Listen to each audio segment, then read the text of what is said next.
Well, 50 years ago today, Neil Armstrong first set foot on the moon.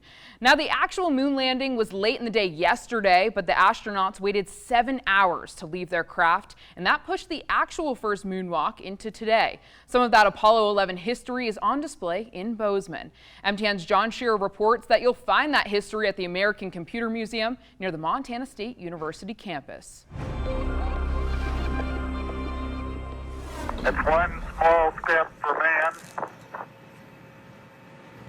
one giant leap for mankind. Aside from the two astronauts in the moon lander, the closest anyone got to the Apollo 11 flight was a TV set. He said he expected that in the shadow of the lunar module. But right now, you can get a lot closer, right in Bozeman. The actual computer that guided Apollo to the moon is on display in the American Computer and Robotics Museum just off Kagy near the MSU campus. Things that were actually on the moon or orbited the moon, which is pretty singular.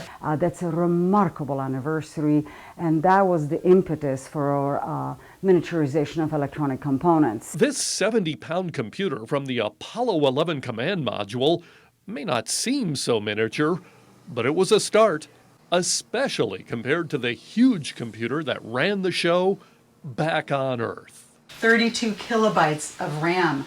Your watch has probably 10 times more than that. While true, computer scientists point out that a team of 350 programmers from MIT designed powerful software developed to make the most of those primitive computers in a way your watch or even top-of-the-line smartphone could never match.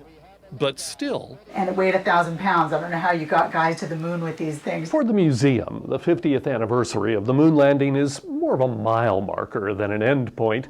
In fact, in many ways, it's just the beginning. We're celebrating not just this one anniversary, but what folks are calling the summer of space. There are many kind of landmarks in space exploration that happened this summer, and we're excited to be part of that. Here's another bit of moon history you'll find in the museum. A watch worn on the moon on the outside of the spacesuit by an Apollo 15 astronaut. In Bozeman, I'm John Shearer for MTN News. The American Computer and Robotics Museum is the oldest continuously operating museum of its kind in the United States. It's open from 10 a.m. to 4 p.m. daily at 2023 Stadium Drive in Bozeman.